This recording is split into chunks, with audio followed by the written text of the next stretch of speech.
do me a favor this morning. Go to Omar El Tarkari's YouTube channel.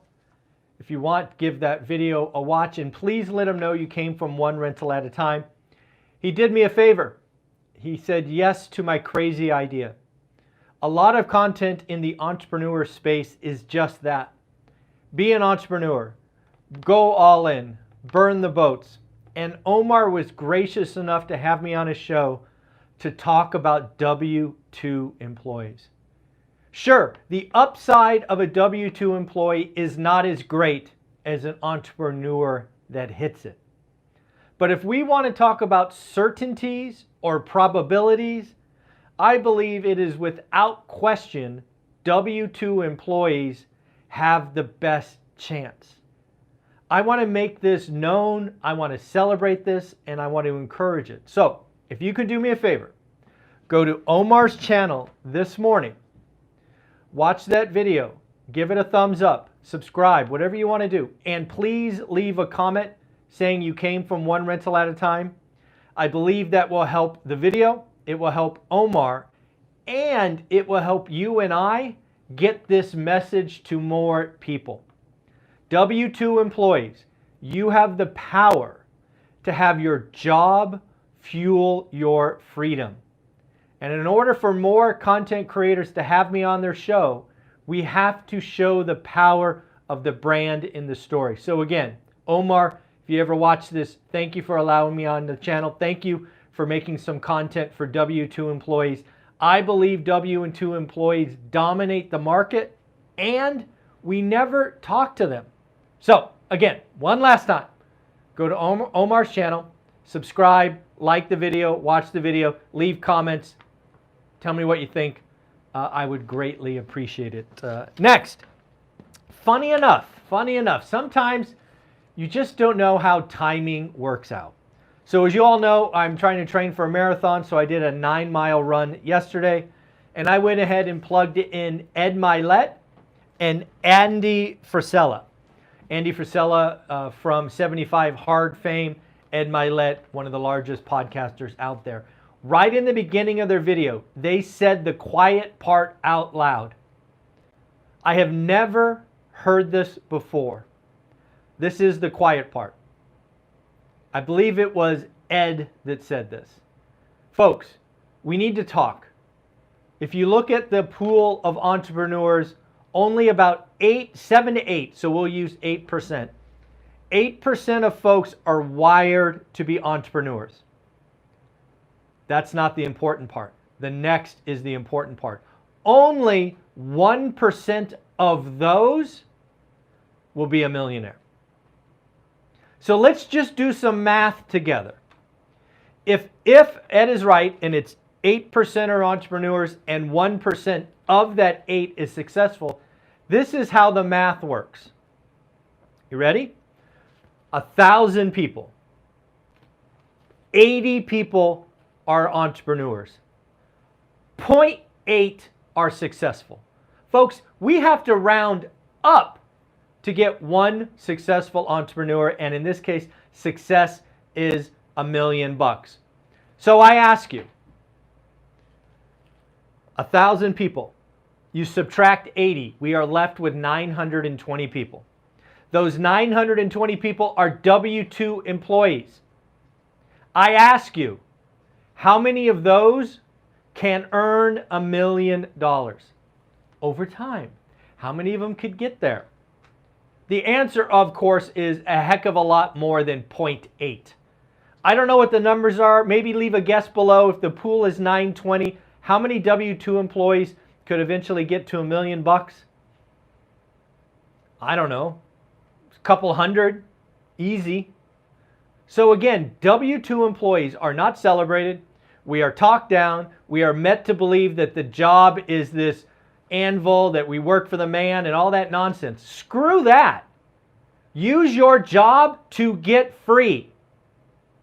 It is that simple. And again, if you want to hear my passion and my plea, go watch this video with Omar and let me know what you think. See if we hit it out of the park, or maybe I missed and I need to try again. Next up, let's talk housing. First, I think it comes out today. There's a video I did not want to create. I did not, but we had to. Recorded it yesterday with Beth Traverso. Beth Traverso, if you don't know, is one of our millionaires that come back each week. She is a top 1% agent. She said, Michael, basically she said, you can watch the video. Michael, they're back. I said, what do you mean? Multiple offers are back. There's no inventory in King County, aka Seattle. There was this $1.2 million house that came on, 20 offers. We are now having offer review dates. We are now having just this chaos is starting again. Now you got to remember, Beth Traverso, Seattle, King County, their spring selling season starts in January. A lot of the country is not until the middle of February. So you may be in your buy box, your area, still dealing with the winter doldrums. Maybe there's snow outside. Maybe it's cold. It's coming. It is clear that interest rates coming down over a point has sparked activity. So, again, the video with Beth, I believe, comes out today. It's not a video I wanted to create. What else do we have on housing? Let's talk about mortgage apps. There was a lot of talk from the doomers about mortgage apps being down week 1, week 2. Hey, if you're grasping at straws, you might as well grasp. But now, 2 weeks in a row, we have mortgage apps up. Mortgage apps up week on week, 8% to purchase. Refi demand is down 7%. But again, we are worried about purchases. Why purchases? Purchases show activity. We are getting people off the sidelines. But again, as in Beth's case, there is no inventory. It could get wild. We'll see. Maybe, because the other thing you have to know, and again, Beth taught us this, buyers can move first, right? A buyer is interested in buying homes. They go to the mortgage broker. They get pre-approved. Sellers take some time. They got to put away the Christmas ornaments. They got to clean the house. They got to declutter. They got to get ready. So it is possible that we will get a wave of inventory in the next 2 to 3 weeks.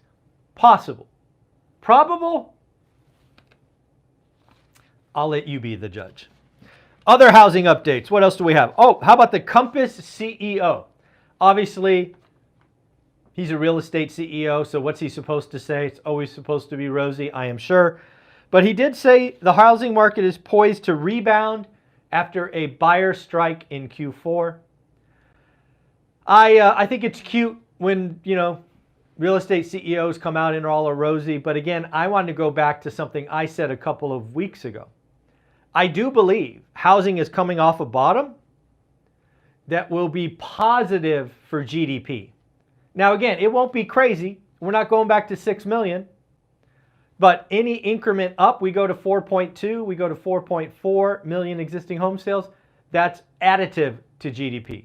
We build another 100,000 homes, that's additive to GDP. So again, I do think with rates coming in and everybody's thinking they're going to be lower at the end of the year, housing will be positive on a year-on-year comparison. Just where we are, rates matter. The consumer, folks, is so predictable. We're at a 6.6 mortgage rate. You want to know when that stops? When people don't buy? When they're used to 4. You want to know when they buy? When they're used to 8. It's the same freaking number, 6.6, but where are you oriented? Where are you anchored? Are you anchored at 4? Are you anchored at 8? One of them you don't buy, the other one you get excited because you got a deal. So people are predictable. How about layoffs? We are getting that January layoffs. We talked about those potentially coming. SAP, 8,000 job cuts and buyouts. We have eBay slashing 9%. It's 1,000 people.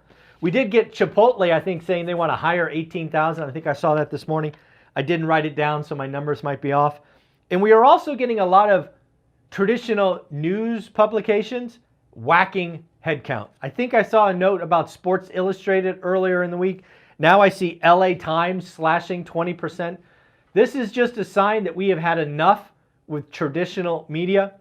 We are having more of a collection of folks like myself and others bring you news that is hopefully unbiased, that is hopefully both sides. LA Times clearly has a bias in their material. So we are finally saying that is enough. We are tired. How about defaults? Well, again, folks, we are going to have pain in the commercial real estate market. We've been warning about this for about 18 months. We've shown you how a $100 million building could be worth 45. We told you about that early. Well, over the next 18 to 24 months, Howard Lutnick, billionaire, says we are going to have upwards of $1 trillion in defaults. Now again, folks, this is not single-family homes. It is not duplexes, triplexes, or quads. Those are financed with 30-year money. These are the assets that have 5-year terms that are coming up to reset, and the value of the asset is less than debt. You can extend and pretend. You could get a government bailout, which I hope we don't get. You could have forced sales. This is coming. It's a tidal wave. It's a tsunami. It's going to come to shore over the next 18 to 24 months. I agree with Howard. And again, we have to watch for a doom loop in regional banking. Regional banking could be forced to reassess this debt, which would lower their balance sheet. They could be forced to take back. And of course, they will stop lending. That could throw all kinds of illiquidity into the market. I'd be remiss if we didn't highlight Netflix. Netflix, one of the Magnificent Seven, came out. They beat revenue, missed earnings, but man, they added 13.1 million paying subs in the last quarter. That is doing some stuff. Good for them. Anything else I want to talk about? No, I think that is good. Again, folks, do me a favor. Go to check out Omar's channel, Omar L. Takari, T-A-K-R-O-R-I. Watch the video. I created it for you. Omar said yes to my crazy idea because I wanted to create something for W-2 employees. So let's go to Omar's channel and thank him. Let's watch the video. Let's get on more and more channels talking about W-2 employees and how we can get wealthy. Take care. And again, remember, we still have, I can't believe it, I can't believe it, 2 seats left to the event in Vegas, February 17th and 18th. And we still have only 64 virtual seats or spent or bought or whatever. If you want to be a part of the event, you still can. I will put the link below. Take care. Bye-bye.